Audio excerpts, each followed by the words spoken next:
Welcome back to this episode of the DPC Fuji Learning Experience. Today we'll be talking about the IQ menu settings. Today we're going to be covering the IQ menu and how to navigate through it. Okay guys, we will also be looking at how to change your white balance settings and how to set up the different RAW and JPEG camera settings. Let's get into it.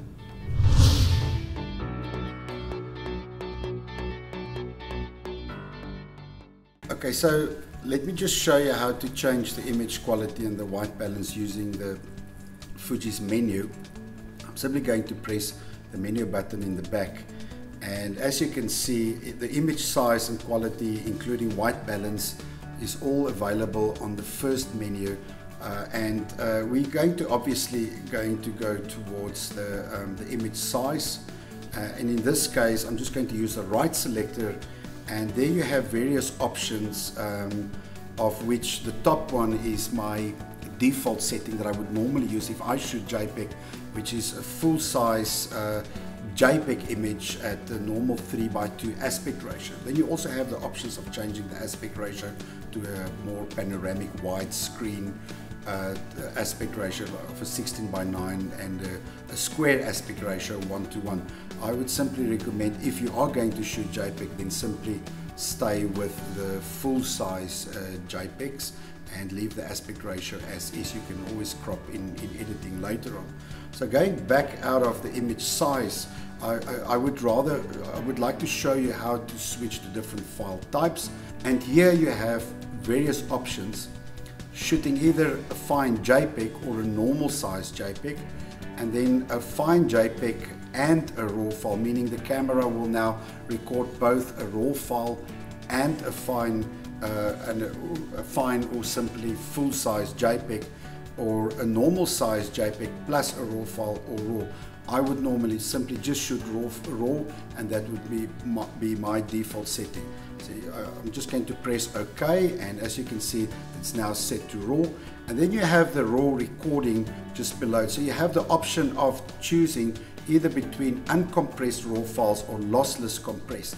Now I would normally select lossless compressed. Lossless compressed means that the camera will still give you a full, complete, high quality RAW file, but at half the size. So you would basically be able to record about twice as many shots on the same memory card using lossless compressed over uncompressed RAW files. So I would just like to show you how to change the white balance on the X-T2, and it is as simple as pressing the menu button in the back and simply browsing down to the white balance menu in the IQ menu.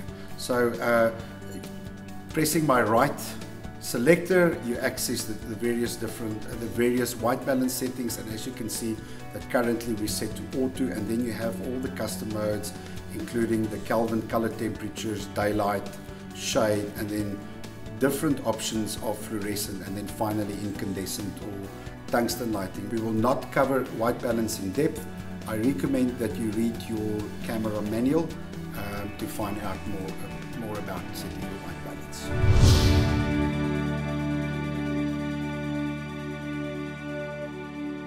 So now that I've showed you how to change the white balance and the file quality in the menu, I would like to show you the quick menu that you access by simply just pressing the Q button in the back of the camera, and it will open a quick access menu, which is really handy. You can simply browse through the menu using the selectors or using the focus lever tool, which we will discuss later on. And as you can see, you have various base settings, all your focus settings. So if you would like to change any one of the settings in here, you can simply use your rear command dial, and at this moment I'm, for example, set to single point focusing. There we have zone focusing, there we have wide area focusing, and I'm happy to leave it on single point focusing. And then various dynamic range settings, your white balance settings, and this would probably be the mode that I will use to change my white balance, as it is a lot faster to get access to this screen than to get into the menu. And I just need to get back to auto white balance. There we go, auto white balance is fine.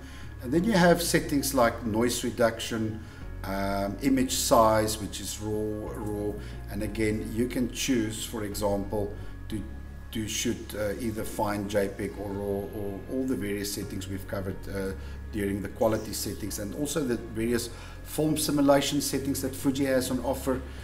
If you're a no-nonsense photographer who would like to shoot and leave everything as you shot it, I would recommend play around with the Fuji film simulations. It's beautiful, and I can see this work for photographers who would like to maintain consistency in their work. And then sharpness settings, color settings, shadow tone and highlight tones, which I'm just going to leave 0 because I am shooting in RAW, and it does give me that extra bit of latitude to save whatever I need to use later.